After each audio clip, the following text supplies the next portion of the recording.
Okay जी, बिस्मिल्लाहिर्रहमानिर्रहीम। इय्याका नअबुदु व इय्याका नस्तईन। This is the last video of implantation and early pregnancy. Hopefully मैं अपनी बात समझा पाया हूँगा आप तक के लिए। यहाँ पे हमारे पास है जी एक्टोपिक प्रेगनेंसी। अब एक्टोपिक का नाम ही ज़ाहिर कर रहा है कि अपनी नॉर्मल जगह से कहीं और चला गया है, कोई भी इम्प्लांटेशन हुई है आउटसाइड द यूट्रस। तो इसके बारे में हम जल्दी से डिस्कस करते हैं और इंशाल्लाह इस वीडियो के एंड पे पर मैं दिखाऊँगा कि मैंने अभी तक क्या-क्या पढ़ाया और इसमें किस-किस तरह जो है ना वो आप क्वेश्चन पिक कर सकते हैं, ठीक है? होपफुली काफ़ी आइडिया हो गया होगा। अब यहाँ पे जो है ना हम करते हैं एक्टोपिक। तो हमें पता है नॉर्मल यूट्रस के अंदर होती है, लेकिन अगर इसको यार थोड़ा-सा फोकस कर, ठीक है? नॉर्मल हमारे पास यूट्रस के अंदर होती है, लेकिन यूट्रस से अगर इम्प्लांटेशन फ़ैलोपियन ट्यूब में हो जाए, ठीक है, फीमरिट या किसी भी और जगह पे हो जाए, एब्डोमिनल एरिया के अंदर हो जाए या कोई भी जहाँ पे अमूमन प्रीवियसली जो है ना सी सेक्शन करवाया, ठीक है, तो वहाँ पे जो स्कार बना वहाँ पे जाके इम्प्लांटेशन हो गई है, ठीक है। तो हमारे पास जो एक्टोपिक प्रेगनेंसी 96% केसेस के अंदर हमारे पास ये फ़ैलोपियन ट्यूब के अंदर होगी, ठीक है। इसके अलावा वो एब्डोमिनल किसी भी जगह पे जा सकती है, परफोरेशन के ज़रिए भी हो सकता है, ठीक है। इसके अलावा सी सेक्शन जो स्कार्स होते हैं ना, ठीक है, वो भी एक बड़ी वजह है जहाँ पे हमारे पास इम्प्लांट हो जाए जाके। ये अच्छा, अब इन केसेस के अंदर क्या होता है, एक्टोपिक प्रेगनेंसी को क्यों हम इतना सीरियस ले रहे हैं? मेरी जान, जब भी ये कोई भी चीज़ नॉर्मल एरिया को छोड़ के अब नॉर्मल जगह पे जाएगी तो वहाँ पे वो डिफरेंट चेंजेस करेगी। इसकी वजह से हमारे पास फीमेल प्रेज़ेंट करती है सीवियर ब्लीडिंग के साथ, मतलब टपा-टप ब्लीडिंग हुई जा रही है, रुक नहीं रही। तो जब हम एग्ज़ामिन करते हैं तो वो प्रेग्नेंट होती है। वो कहती है, डॉक्टर साहब मुझे तो नॉर्मल मेंसेस नहीं आ रहे, मेरे मेंसेस बड़े ख़राब हैं। लेकिन जब आप अल्ट्रासाउंड लगाते हैं, जब कहते हैं मुबारक हो आपका तो बच्चा है, लेकिन बच्चा अपनी जगह से किसी और जगह पे लग गया है, तो इस वजह से हमारे पास हो रही है, ठीक है। अब वो कह रहा है कि हमारे पास हर 80 में से 1 वुमन जो है ना वो एक्टोपिक प्रेगनेंसी के साथ प्रेज़ेंट करती है। डेवलप्ड कंट्री के अंदर जो है ना वो जो डेथ रेट है वो हमारे पास कह रहा है कि 13% है, जबकि जो डेवलपिंग कंट्री है जिस तरह हो गया पाकिस्तान, इंडिया, वहाँ पे लोग ज़्यादा तवज्जो नहीं देते, वो 30% जो है ना वो डेथ की काज़िंग है। ये एक उसने बात बताई हुई है। अब यहाँ पे वो कह रहे हैं एक उसने लफ़्ज़ लिखा हुआ है हेटेरोस्कोपिक प्रेगनेंसी। हेटेरो ETER, हेटेरोस्कोपिक, नाम में ही कुछ ना कुछ चीज़ें, एक वक्त में बॉडी में 2 प्रेगनेंसीज़ हो जाना, ठीक है? एक वक्त में बॉडी में 2 ट्विन प्रेगनेंसी का कॉन्सेप्ट इससे कहीं न कहीं मिलेगा, लेकिन एक वक्त में बॉडी में 2 प्रेगनेंसी हो जाना, इसको हम हेटेरो कहेंगे। अच्छा, ये जो 2 प्रेगनेंसीज़ हैं, नॉर्मल जो ट्विन्स होते हैं वो एक यूट्रस के अंदर ही चलो लग गए हैं, लेकिन ये जो है ना हेटेरोस्कोपिक, इसको हम क्यों कह रहे हैं? एक तो हमारे पास जो है ना यूट्रस के अंदर लगा हुआ है, लेकिन दूसरा जो है ना हमने जब देखा तो वो किसी फ़ैलोपियन ट्यूब के अंदर जाके इम्प्लांट हुआ है। तो इस वजह से इसको हम कह रहे हैं heterotopic. One is in the uterus, one जो है ना वो इम्प्लांट इन यूट्रस है, अदर जो है ना वो हमारे पास फ़ैलोपियन ट्यूब या किसी भी और जगह पे है।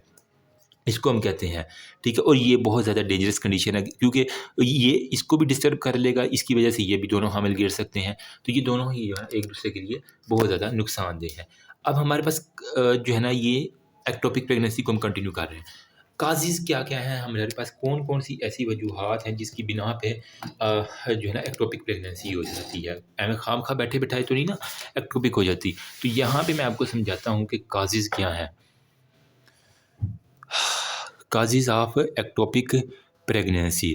तो इसके अंदर हमारे पास टॉप ऑफ द वेरिएंट आ जाता है कि कोई भी फीमेल का जो है ना वो ट्यूबल इन्फेक्शन, ट्यूब के अंदर इन्फेक्शन था, यहाँ से सूजी हुई थी, एग आया, स्पर्म यहाँ फर्टिलाइज़ किया, यहाँ पे इन्फेक्शन चल रहा था तो वो पस ने उसको यहीं पे रोक के रख लिया, ये कुछ भी कह लें आप, ठीक है? तो हमारे पास ट्यूबल इन्फेक्शन जो है ना ये एक बड़ी वजह है एक्टोपिक प्रेगनेंसी की, ठीक है? एम्ब्रियो या जो भी एग है कह लें आप, ठीक है? वो हमारे पास इम्मोबिलाइज़ हो गया, वो आगे मूव नहीं कर सका, इसकी जो है ना वो अभी अज़ान हो रही, बाकी अज़ान के बाद। ओके जी, अगेन वेलकम। तो हमारे पास कह रहे थे कि एक्टोपिक प्रेगनेंसी की बड़ी वजह क्या है, क्योंकि ट्यूबल इन्फेक्शन होगी, ट्यूब्स की मोर्टेलिटी जो है ना वो लो होगी, जिसकी वजह से एग जो है ना वो यहीं पे पड़ा रहेगा, स्पर्म ने यहाँ पे आकर फर्टिलाइज़ किया और यहाँ पे वो चुप करके इम्प्लांट हो गया मिश्रा बन के। तो रिमेन्स इन दी ट्यूब, इसकी वजह से एक्टोपिक प्रेगनेंसी हो सकती है, या फिर कोई भी प्रीवियस एक्टोपिक की उसकी हिस्ट्री ही यही चल रही है पहले से। कुछ लोगों को होता है ना कि पुरानी जो है ना वो हिस्ट्रियाँ चल रही होती हैं कि होना ही इधर है, इसका यूट्रस इस काबिल ही नहीं है, ठीक है? या फिर कोई भी हमारे पास ट्यूबल सर्जरी जो है ना उसने करवाई, हो सकता है यहाँ पे कुछ भी ऐसी चीज़ थी कि उसे सर्जरी करवानी पड़ गई। तो जब उसने सर्जरी करवाई तो ये इसके अंदर कोई ऐसा कट लग गया कि उसकी मोर्टेलिटी ही लॉस होगी। तो ट्यूबल सर्जरी की वजह से अगर उसकी मोर्टेलिटी जो है ना वो लॉस होगी, तो वो जिस तरह होता है ना कि यूँ यूँ एक तरह की पेरिस्टाल्सिस से मिलती-जुलती मूवमेंट यहाँ पे होती है, जिसकी वजह से वो प्रोपेल करते हैं एग को यूट्रस के अंदर, ठीक है, आफ्टर फर्टिलाइज़र वो प्रोपेल नहीं कर पाएगा, जिसकी वजह से ये सारे का सारा काम हो जाएगा।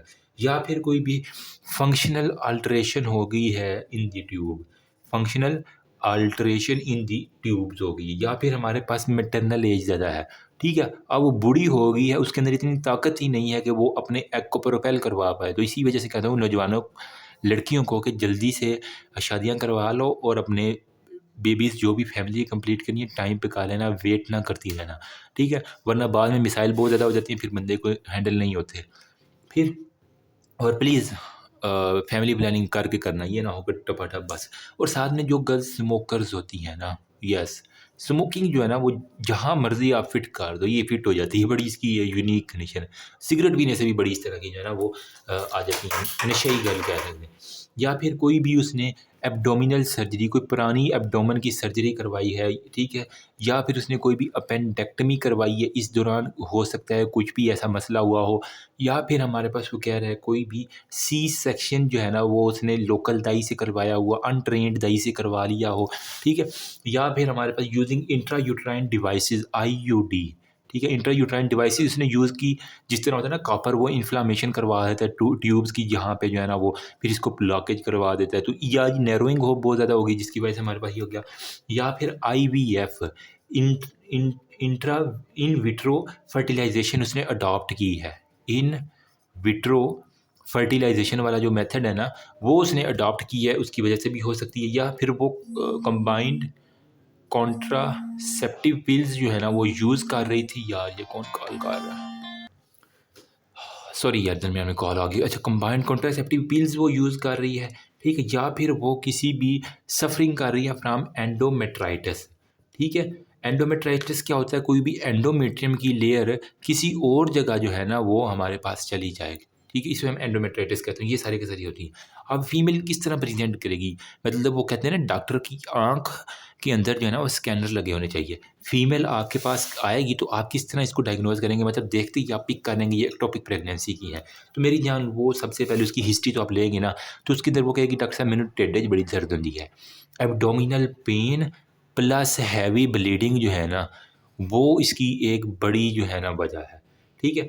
साथ में जो फ़लोपियन ट्यूब है ना उसकी रप्चरिंग हो जाए, ठीक है, मतलब एक तो एब्डोमिनल पेन है, साथ में हैवी ब्लीडिंग बहुत ज़्यादा है, और साथ में अगर उसकी फ़लोपियन ट्यूब किसी जगह से रप्चर हो गई है, कोई भी वजह हो सकती है, उसने प्रीवियस सर्जरी करवाई है कोई भी, तो फ़लोपियन ट्यूब की रप्चरिंग में वो क्या हो गया, एक्सेसिव कभी-कभार क्या होता है कुछ भी ऐसे बाहर से ट्रॉमा हुआ या रप्चर हो गई या कुछ भी, तो एक्सेसिव जो है ना वो ब्लीडिंग होगी, ठीक है। साथ में वो इवन हाइपोवोलेमिक शॉक के अंदर जा सकती है और ये शॉक इवन डेथ के लीड कर सकता है, ठीक है।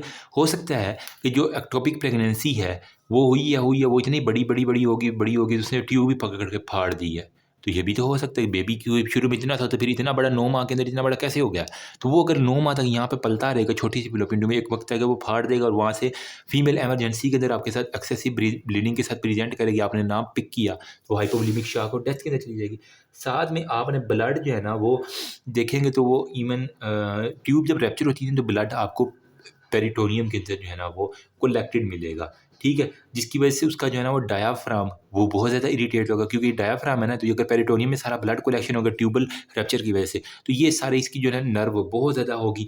जब डायाफ्राम इरिटेट होता है तो आपकी पेन कहाँ पे फील होती है, टिप ऑफ द शोल्डर के ऊपर। आपने डर्माटोम्स पढ़े होंगे ना, टिप ऑफ द शोल्डर जो है ना वो कहेगी डॉक्टर साहब मेरे कंधे जो है ना राइट शोल्डर मोस्टली, तो उसके ऊपर जो है ना वो टिप ऑफ द शोल्डर के ऊपर जो है ना वो आपको प्रेजेंट करेगी वो पेन बहुत ज़्यादा है। तो ये आपने पकड़ लेना कि हाँ यार इसको ट्यूबल जो है ना वो रप्चर हुआ है, हो सकता है ये एब्डोमिनल जो है ना वो कोई भी एक्टोपिक प्रेगनेंसी का केस है।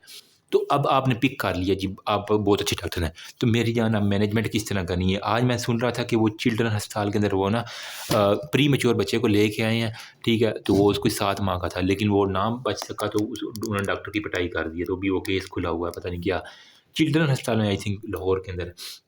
अच्छा, मैनेज किस तरह करना है? अगर आपने पिक कर लिया तो सबसे पहले आपने उसका हाइपोवोलेमिक शॉक से बचाना है उसको, ठीक है। शॉक उसमें मतलब वॉल्यूम उसका बहुत ज़्यादा लॉस, ब्लड लॉस की वजह से होता है, तो इसकी वजह से आपने एयरवे, ब्रीथिंग, सर्कुलेशन वो तो शुरू में कर ली ना, ठीक है, वो आपने लाजमी करवा लें ताकि वो उसके बहाल हो जाए। फिर ट्राई टू रिससिटेट, उसको रिससिटेशन की ज़रूरत है। परफॉर्म फ़ौरन से पहले एब्डोमिनल एग्जामिनेशन, ठीक है, जितनी जल्दी हो सके आपने एब्डोमिनल एग्जामिनेशन अपना मुकम्मल कर लेना है। साथ ही लगे हाथ आपने पेल्विक एग्जामिनेशन 2-3 मिनट के अंदर जो है ना वो आपने कर लेना है। ये भी बहुत ज़्यादा ट्रांसवेजाइनल अल्ट्रासाउंड, मतलब अल्ट्रासाउंड करके देख लेना कि आपको कहाँ-कहाँ और मसला नज़र आ रहा है, ताकि एक ही दफ़ा में जब आप खोलें तो आपको वो सारी की सारी पिक कर दे, ठीक है। जब अल्ट्रासोनोग्राफ़ी करेंगे ना, तो आपको क्या-क्या चीज़ें नज़र आ सकती हैं। तो जो हमारे पास जो है ना अल्ट्रासोनोग्राफी, ट्रांसवेजाइनल अल्ट्रासोनोग्राफी करेंगे ना, यहाँ पे मैं बताता हूँ 3 बातें, क्योंकि वो इंपॉर्टेंट है, इस वजह से ये दूसरे वाइट बोर्ड में मिटाना नहीं चाह रहा। अच्छा, जो हमारे पास ट्रांसवेजाइनल हमारे पास अल्ट्रासोनोग्राफी है ना, इसके अंदर हमारे पास 3 चीज़ों के साथ वो प्रेज़ेंट कर सकती है। अगर तो आपको अल्ट्रासाउंड करवा लिया है, ठीक है, और आपको जो है ना वो यूट्रस के अंदर ही सब कुछ नज़र आ रहा है, ठीक है, आपको गेस्टेशनल सैक भी वहाँ पे नज़र आ रही है, साथ में आपको यॉक सैक भी नज़र आ रही है, अलॉन्ग विद आपको फीटल कार्डिक एक्टिविटी भी नज़र आ रही है। तो इसका क्या मतलब है कि ये एक्टोपिक नहीं है, तो फिर आपने दूसरी जगह पे शिफ्ट हो जाना, अपनी प्रोटोकॉल चेंज कर लेनी है। तो इसका क्या मतलब है, ये इट्स नॉट एक्टोपिक अगर वो सब कुछ यूट्रस के अंदर पड़ा हुआ है।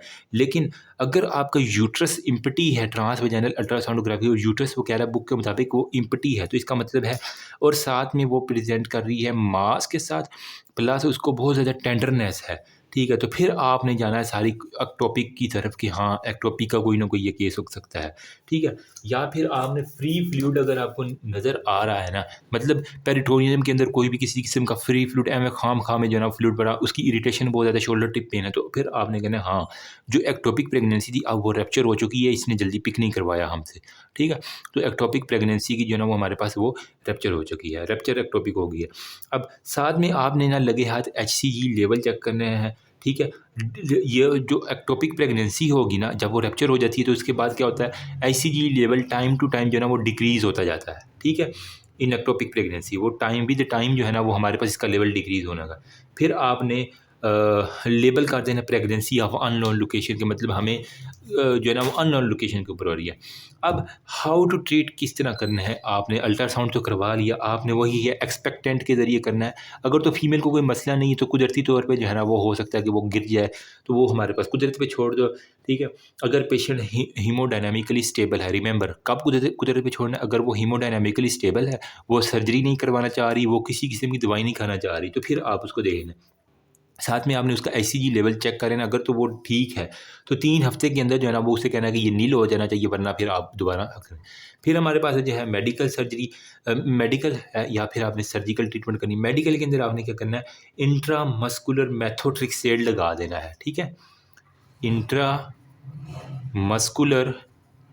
मेथोट्रेक्सेट जो है ना वो आपने लगा देना है। इंट्रामस्कुलर मेथोट्रेक्सेट जो है ना, इसकी इंडिकेशन कब है, कब देनी है ये, जब आपके पास मिनिमल सिम्पटम्स हो, हीमोडायनामिकली स्टेबल हो और मास जो है ना वो 40 mm से वो कह रहा है वो स्टेबल हो। एक तो वही यही है, ठीक है।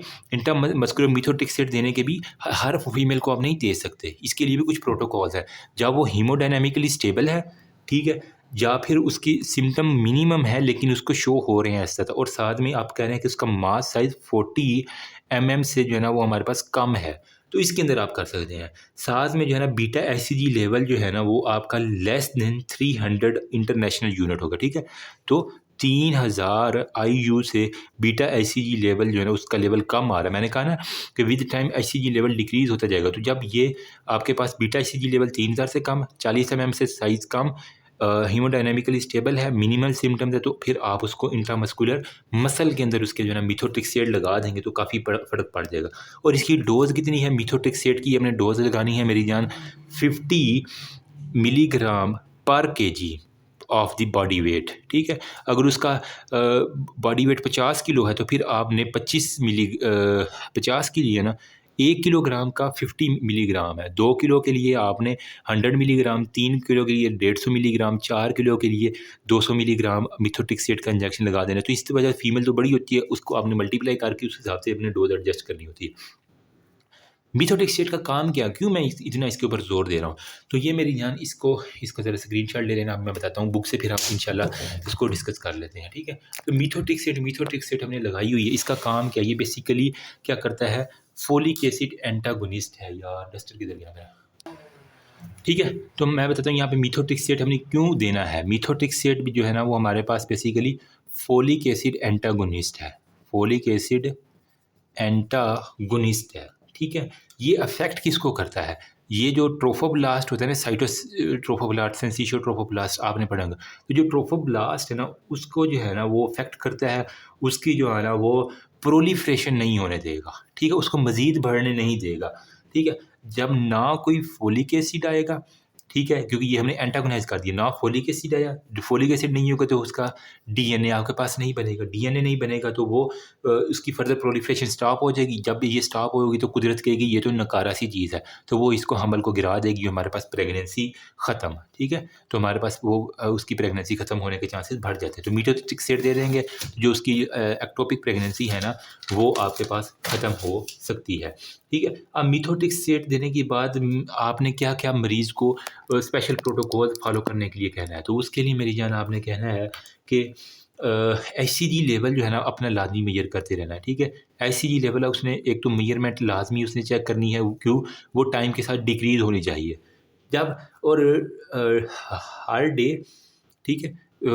डे कौन-कौन से, एक थर्ड डे के ऊपर, 7th डे के ऊपर, 11th डे के ऊपर, फिर आपने उसे कहना है कि वीकली जो है ना अपनी रिपोर्ट जो है ना हमें शो करवानी है आपने। 3, 7, 11 और वीकली के तौर पर। बुक में सारा लिखा हुआ दिखा देता हूँ। जब तक कि वो उसका हमने कहा था कि एचसीजी लेवल का था 300 इंटरनेशनल, जब तक आपने कहना है कि 5 से कम ना हो जाए, 5 लानत से जो याद कर लो, लानत से जब 5 से कम ना हो जाए, तब तक आपने ये जो है ना वो टेस्ट करवाते रहना और ये मीथोटिक सेट की गोलियाँ खाते रहना, ठीक है? फिर आपने कॉन्ट्रा इंडिकेशन क्या है, किन फीमेल्स को आप नहीं दे सकते, अगर आपने उनको दे दी तो उनके अंदर मसला मान जाएगा। तो मेरी जान उनके अंदर बुक के अंदर एक पूरी हेडिंग दी हुई है, कॉन्ट्रा इंडिकेशन ऑफ मीथोट्रिक्सेट।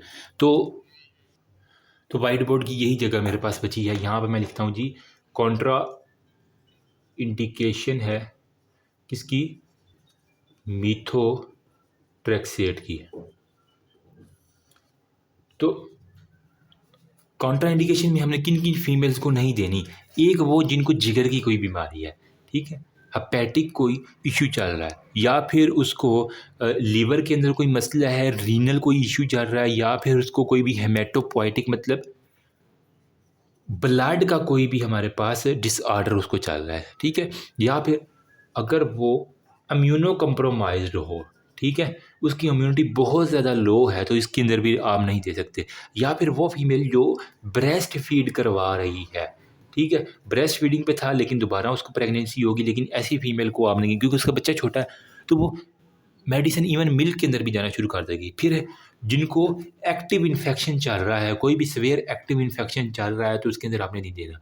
अगर आपने इनके अंदर दे दी है तो इसकी कभी-कभार कॉम्प्लिकेशंस भी आ जाती हैं मीथोटिक सेट की। किस तरह प्रेज़ेंट करेगा कि डॉक्टर साहब मैं गोलियाँ खाना शुरू की थी ना, तो मेरी एब्डोमिनल पेन बहुत ज़्यादा हो गई है। सीवियर एब्डोमिनल पेन के साथ वो प्रेज़ेंट करेगी। अलॉन्ग विद कंजक्टिवाइटिस, आप उसकी आँख देखें तो उसका कंजक्टिवा जो है ना, उसकी इन्फ्लेमेशन वो सारी, स्टोमाटाइटिस होगा, मतलब स्किन के ऊपर वो सारे के सारा होगा। जीआईटी में कहेंगे मेरे हर वक्त डायरिया नहीं रुक रहा, ठीक है? साथ में उसको फोटो सेंसिटिविटी होगी, ठीक है? कहती मैं जदों ही रोशनी जानी है तो मेरी जिस्म दे ना रैश बन जाते हैं। तो ये उसकी है, फ़ोटो सेंसिटिविटी उसकी बहुत ज़्यादा हो जाएगी। जहाँ-जहाँ से धूप लगेगी, उसकी जो है ना वहाँ पे वो जली हुई स्किन, रैश बने हुए स्किन आपको नज़र आएगी। तो फिर आपने एडवाइस क्या-क्या करना है, जिन जिन फीमेल को आपने, इनको तो हमने बिल्कुल नहीं देना, लेकिन जिनको अगर दे दिया है, तो उसका कहना है कि आपने जो है ना एडवाइस क्या-क्या करनी है मिथोटिक सेट खाने वाली। एक तो उसे कहना है कि 3, 7, 11 और वीकली जो है ना वो एचसीजी का लेवल जो है ना वो आपने मॉनिटर करके हमें भेजनी है रिपोर्ट। ठीक है? आजकल तो व्हाट्सएप का दौर है, थोड़ा-सा मॉडर्न हो जाए, ऑनलाइन की तरफ फिर मेल इनको शिफ्ट करें, ठीक है? फिर आपने अवॉइड करना है, उसे कहना है कि इस दौरान इंटरकोर्स नहीं करवाना आपने। ये ना हो हम पहले ही एक प्रेगनेंसी को जो है ना वो रोक रहे हैं, फोलिक एसिड को, डीएनए की आप दोबारा फिर टपा-टप करवा लें, मज़े ले लें। तो इंटरकोर्स को प्रेज़ेंट करें, अगर करना भी है इंटरकोर्स तो आपने उसे कहना है कॉन्डोम यूज़ कर लें या कोई भी इस तरह, लेकिन कोशिश करें कि ना करें, क्योंकि इसकी वजह से आपके एब्डोमिनल पेन ज़्यादा हो सकती है, इसके अलावा दूसरे आपको जो है ना वो इश्यूज़ आ सकते हैं, ठीक है। साथ में आपने कहना है अवॉइड एनी प्रेगनेंसी या कोई भी कंसेप्शन, ठीक है। कोई भी उसने कहना है कि कंसेप्शन नहीं करनी, प्रेगनेंसी जो है ना वो आपकी अटेन नहीं होनी चाहिए जब तक ये कोर्स मुकम्मल नहीं हो जाता, ठीक है। और उसे कहना है कि अवॉइड करना शराब को, अल्कोहलिक नहीं होनी चाहिए, क्योंकि अल्कोहल पिएगी उसका जिगर उड़ेगा तो वो मेटाबोलाइज अच्छी तरह नहीं हो पाएगी। अल्कोहल नहीं पीनी, ठीक है। और उसको कहना है कि सनलाइट से थोड़ा एक्सपोज होना बंद कर देना, सनलाइट एक्सपोजर जो है ना, क्योंकि हमने कहा कि फोटो सेंसिटिविटी इसके अंदर बढ़ जाती है, तो सनलाइट एक्सपोजर उसका कम करवा देना है, ठीक।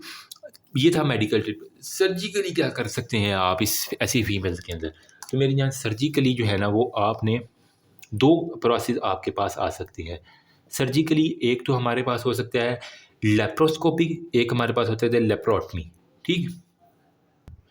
तो लेप्रोस्कोपिक जो है ना वो आप अप्रोच करेंगे और उसके अंदर आपने क्या करना है, लेप्रोटमी जो है ना वो आपने मतलब अब्डोमिनल पेन के ज़रिए वो आप कैमरेज लगा के करनी होती है। अब इसके अंदर 2 तरह की हो सकती हैं। किस तरह कंडीशन हो सकती है, या तो हो सकता है 2 कंडीशन में जब आप खोलेंगे तो आपको 2 कंडीशन, एक ट्यूब नॉर्मल है, दूसरी ट्यूब एबनॉर्मल है, ठीक है। ये यहाँ पे मैं बना रहा हूँ, ये इसका फ़ैलोपियन ट्यूब है, ठीक है, और ये हमारे पास यूट्रस है। सपोज़ करें ये बिल्कुल नॉर्मल है, लेकिन ये वाली ट्यूब जो है ना वो उसकी बिल्कुल ख़राब है, एक ये केस हो सकता है, ठीक है। नंबर सेकंड पे क्या है कि ये है फीमेल, ठीक है, उसकी ये फ़ैलोपियन ट्यूब है। एक फ़ैलोपियन ट्यूब के अंदर आपके पास एक्टोपिक प्रेगनेंसी अटेन है और दूसरी जो है ना वो हमारे पास जो है ना वो एबनॉर्मल है, मतलब ये बिल्कुल ख़राब है। जो थोड़ी-सी ठीक थी उसके अंदर जो प्रेगनेंसी अटेन हुई वो हमारे पास क्या है, वो एक्टोपिक है, ये एक्टोपिक होगी। जबकि यहाँ पे ये एक बिल्कुल नॉर्मल है, एक बिल्कुल वेली है। यहाँ पे एक बिल्कुल वेली है जो नॉर्मल थी, उसके अंदर फिर प्रेगनेंसी अटेन होगी, वो हमारे पास एक्टोपिक है। तो ये 2 केसेज़ आपके साथ प्रेज़ेंट हो सकते हैं जब जो एक ट्यूब बिल्कुल ठीक है, दूसरी ट्यूब एबनॉर्मल है, तो इसके अंदर आपने कहना सेल्फेंजेक्टमी कर देनी है। सेल्फेंजेक्टमी आपने परफॉर्म करना है, प्रोसीजर बताता हूँ क्या होता है। और जिसके अंदर एक्टोपिक प्रेगनेंसी है उसके अंदर सेल्फेंजॉस्टमी आपने कर देनी होती है। तो बुक के अंदर लफ्ज़ लिखा हुआ है सेल्फेंजॉस्टमी, जो है ना एस आ रहा है इसके अंदर, ठीक है। सेल्फेंजॉस्टमी जिसके अंदर एक्टोपिक है उसके अंदर एस आ रहा है, तो उसके अंदर आपने सेल्फेंजॉस्टमी, जिसके अंदर एक ट्यूब ख़राब है तो इसका मतलब है एक जो है ना आपने ट्यूब को वो कट करवा देना, सेल्फेंजेक्टमी हो जाती है, ठीक है। तो आपने दोनों प्रोसीजर के अंदर फ़र्क पता होना चाहिए। सेल्फेंजेक्टमी में क्या है, जो ट्यूब ख़राब है पकड़ के यहाँ से काटो, सेल्फेंजेक्टमी, एक ट्यूब आपने काट दी। सेल्फेंजॉस्टमी में बेसिकली क्या करते हैं, जिस ट्यूब में एक्टोपिक प्रेगनेंसी है ना उसके अंदर आप यूँ करेंगे, सुराख निकालेंगे, ठीक है। वहाँ से एक्टोपिक प्रेगनेंसी है इसको बिल्कुल रिमूव करेंगे, ठीक है। और जो बाकी ट्यूब है उसको रिपेयर करके खाली रहने देंगे। ट्यूब आपने कट नहीं की, सिर्फ आपने सुराख निकाला, जो एक्टोपिक चीज़ थी उसको निकाल लिया बाहर, ठीक है, बाकी खाली ट्यूब रहेगी, ठीक है। तो ये हमारे पास होती है सेल्फेंजॉस्टमी। सेल्फेंजॉस्टमी में हमारे पास क्या होता है, ऐसा करने से ट्यूब में दोबारा एक्टोपिक के चांसेस बहुत ज़्यादा बढ़ जाते हैं, ठीक है। हो सकता है दोबारा प्रेगनेंसी अटेन हो तो वो दोबारा यहाँ पे जाके अट जाए, तो लेकिन ये हमने प्रोसीजर तो करना होता है ना। इसका यही खतरा है कि हमारे पास एक्टोपिक होने का खतरा पहले से भी मज़ीद बढ़ जाया करता है, ठीक है।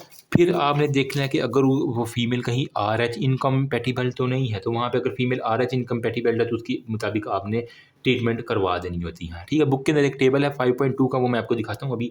लेकिन इसके बाद हमारे पास एक है हाइपर एमेसिस ग्रेविडेम।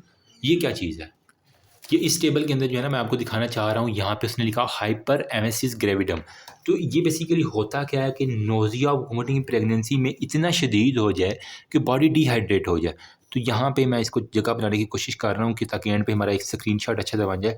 ये बुक के अंदर लफ्ज़ लिखा हुआ है हाइपर एमेसिस। एमेसिस क्या होता है, उल्टियाँ बहुत ज़्यादा आना, हाइपर बहुत ज़्यादा है तो नाम में ही काम है।